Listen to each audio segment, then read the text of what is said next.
2016 is a low-budget action movie made in Ghana, where its director, a man known only as Ninja, rolled it out during the same time they made a very localized version of Devil May Cry. Devil May Cry! And though the film was popularized on YouTube by this trailer in 2011 that suggested a feature-length series of ridiculous action scenes animated by Tim and Eric, the full movie is actually just scenes of static guys standing still and kind of talking in the middle of the frame.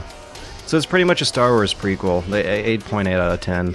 In real life, 2016 played out shocking events on a backdrop of celebrity deaths. A Turkish military coup prompted the government to purge everyone it doesn't like. South Korea was under control of cultist weirdos, Britain doesn't want free trade and free travel anymore, and the USA voted into presidency a sleazy reality TV celebrity who bragged about getting away with sexual assault and tax evasion in front of everyone on national television. He didn't pay any federal income tax.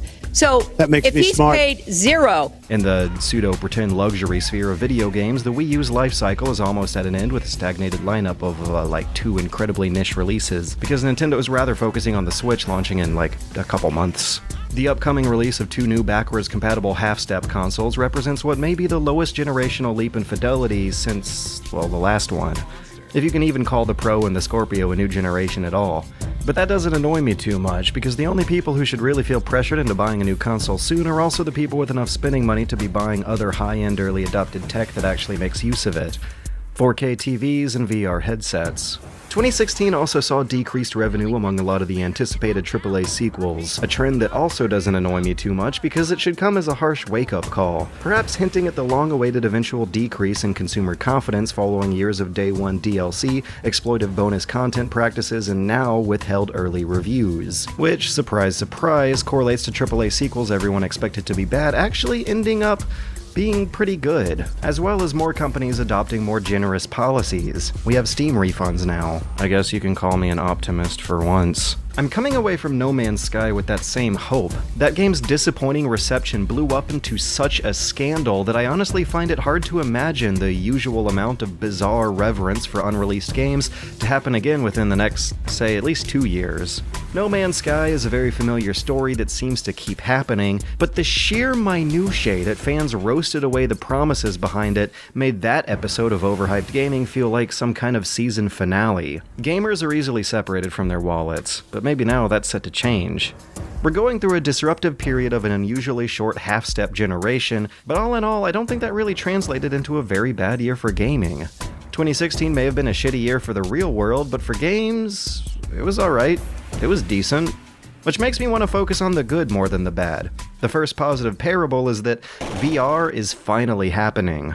And it's about time. Almost half a decade passed between the Kickstarter for the Oculus Rift and its eventual launch, and along the way the concept of VR has turned from headsets being an elaborate replacement for monitors into this elaborate rat's nest of extra cables and cameras and the ever-present motion-activated hand controllers. Games made from the ground up for VR are genuinely incompatible with the old methods, creating and normalizing new control schemes, new camera methods, and entire new genres of game. One of which that has already caught on is the ubiquitous room puzzle, with developers working to see how many different spins they can turn one screen of old point-and-click adventure puzzling into something far more immersive, tactile, and complex. The Rift launched in March and the HTC Vive launched in April, but the unlikely competitor that convinced me was the PlayStation VR, which launched in October. And though things may look a little blurrier and a little more jittery in that headset, the reason it became my favorite over a drunken weekend spent with it was the sheer freight train of quality that is first-party Sony-funded game development. It makes what's happening on the PC headsets look like experiments in comparison, with mainstream-ready quality that I immediately noticed at the firing range of the London Heist demo, where everything just looked and felt a lot more like the AAA quality blockbuster killer apps that VR has desperately been needing. For the first time, playing VR games felt like playing the radically new and boldly innovative polygonal 3D games of the mid-90s. After confirming that I wasn't feeling the motion sickness everyone complains about, I got really excited about this stuff.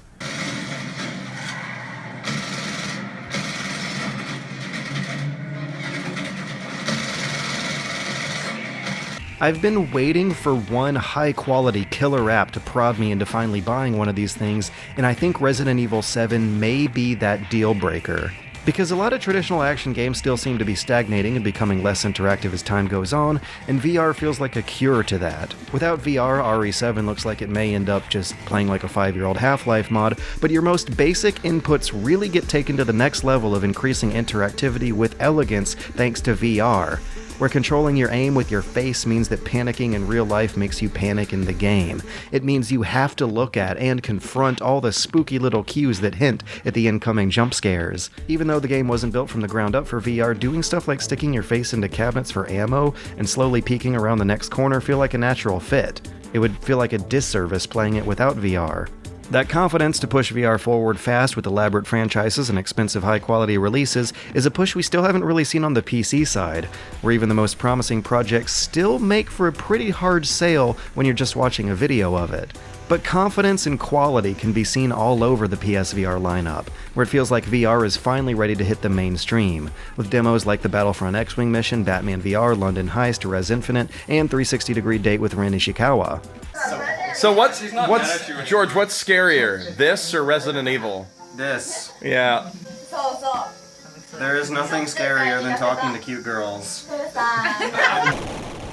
Back in 2007, I remember reading an editorial predicting that Portal would be the Super Mario 64 of first-person shooters, and that was wrong. The real answer was Modern Warfare 1, which established the rules, trends, and pacing for a decade of shooters too afraid to change until just now, apparently. The Call of Duty bubble has burst. This year's sequel launched with 50% less sales than last year's sequel, which also sold lower than the one before it, which means developers now have a motive to get weird with everyone's genre fatigue. And the AAA's response is a burst of nostalgia-fueled energy, making FPS games faster, more likable, and more endearing than they've been in the past decade. FPS games have colors again, they have fun fantasy settings again, they have characters who appeal again. Hell, even if they do have an old gray historical setting, they'll still pick an underutilized one and try to have some fun with it.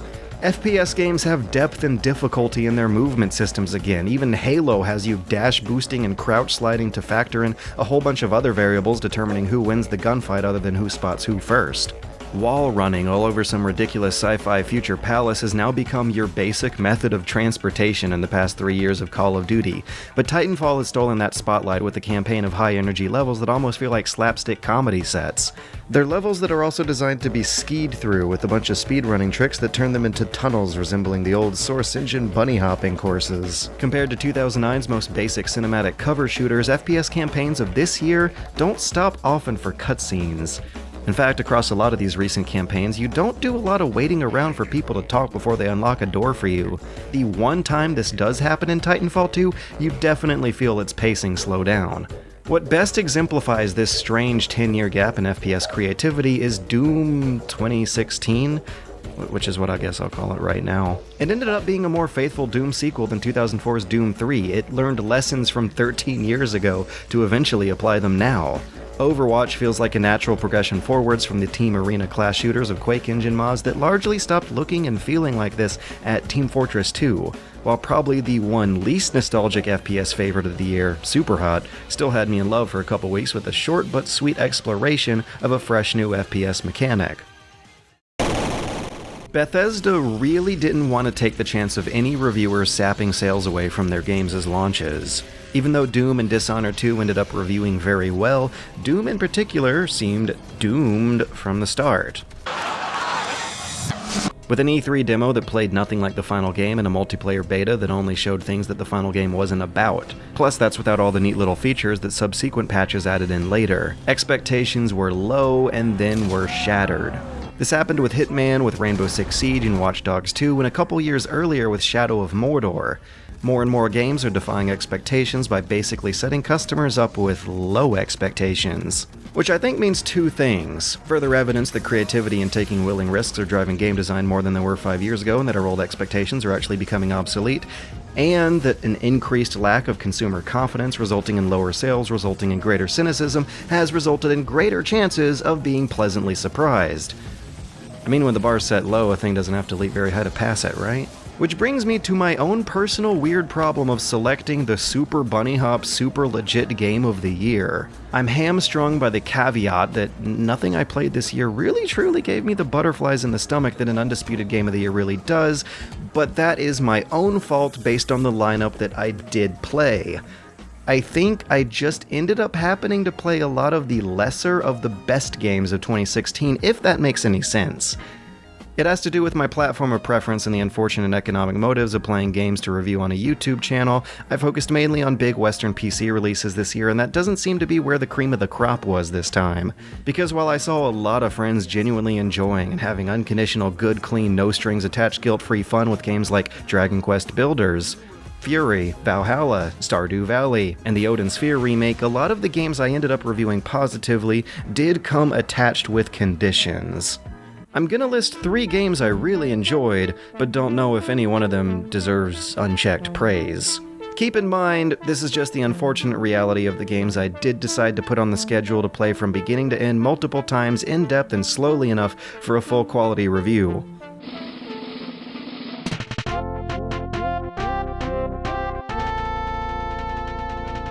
Loving the new Hitman is hard for me to do. It plays exactly like it should, hell, maybe even better than every other game in the series, and its focus on trial and error perfectionist stealth challenges is so far up my no-trank, non-lethal European extreme-ass alley that I was grinning from ear to ear through every level of this thing.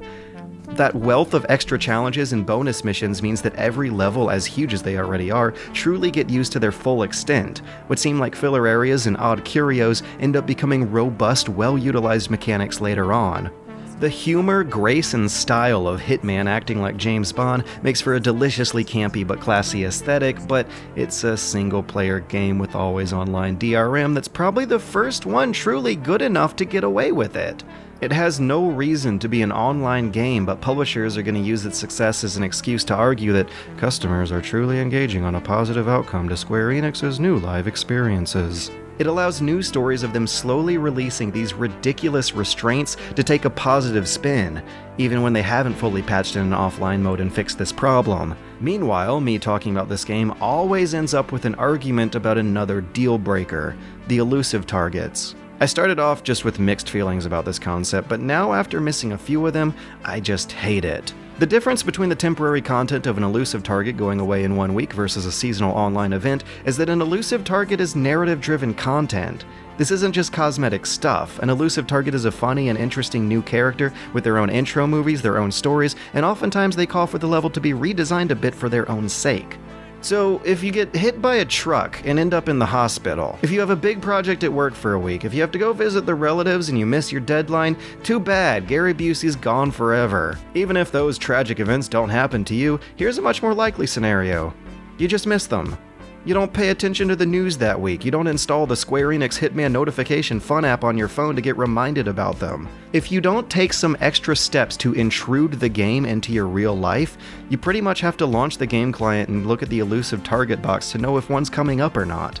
This makes me salty for 2 big reasons. Number 1, I'm a consumer advocate. I want to advocate for games to have the most use value possible for the lowest price tag possible. I want a good deal when I buy a game, and making single-player content expire on a deadline is a move that actively counters against patient consumers waiting for games to become cheaper over time.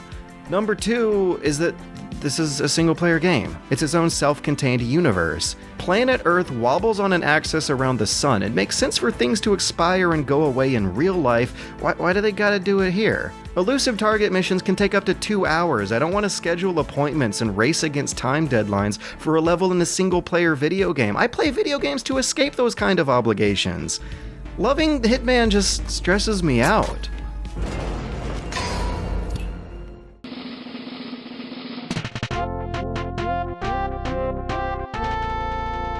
I want to give shoutouts. I want to give mad respect to the first 2 weeks of Pokémon Go. Not the game itself, nor the experience of what it's like to play after those 2 weeks, though it would have been nice if everyone kept that momentum going. It also would have been impossible. Because people came out in droves for those first 2 weeks, a huge mainstream audience of people, and those crowds made the mainstream fad of Pokémon Go a fundamentally different game than what came after. During that initial rush of players, it was a dream come true. The Pokemon universe was made real with camps of competing teams cropping up in the parks, people actually hunting out in the woods to catch Pokemon, and kids looking up to unbeatable gym leaders. Before 2016 really got into full negative swing, I was still a happy person because of the first 2 weeks of Pokemon Go. You can't make this stuff up. In the future, we're gonna look back at 2016 and be like, man, What kind of magic was that? Anyway, of course that was before the honeymoon wore off and everyone collectively realized how shallow the gameplay of the cell phone app actually was. Getting one basic gesture down as you relied on RNGesus while making sure to only take walks through dense population areas was about all there was to it. On the other hand, getting your foot in the door of new cliques, showing up to pub crawls and park meetups, and learning how to talk to strangers about stupid nerdy video game bullshit, and shouting jokes at people across parking lots, that stuff had depth and complexity and challenge. So if large groups of people could count as a game of the year, I'd give it to the entire player base of Pokémon Go in a heartbeat, under the condition that that really only lasted for the first 2 weeks.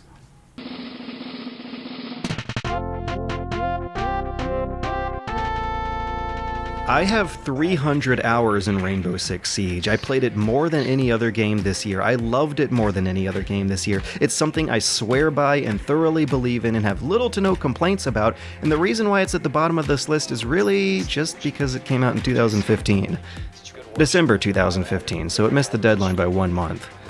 But 2016 was the year Siege really got going, and I think the rise of Siege is also one of the greatest success stories of the year, and the poster child for this wacky trend of games being marketed terribly ending up terrifically.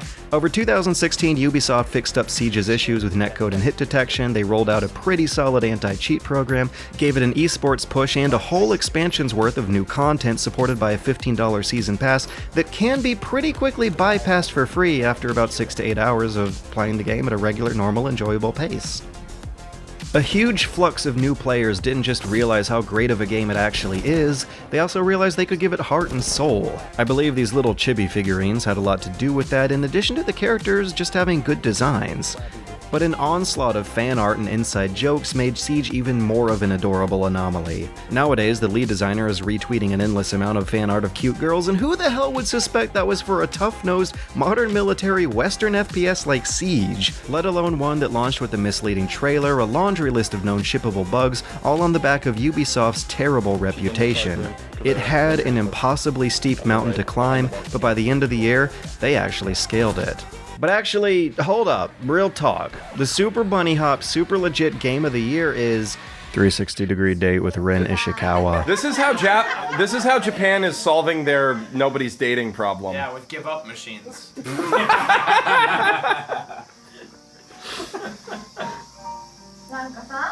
Who's playing that piano? Is my name Nanka?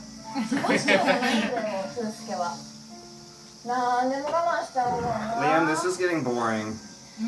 How did you trick her into thinking you know Japanese? Did she see your video and ask to go on a date with you? Very good. Okay.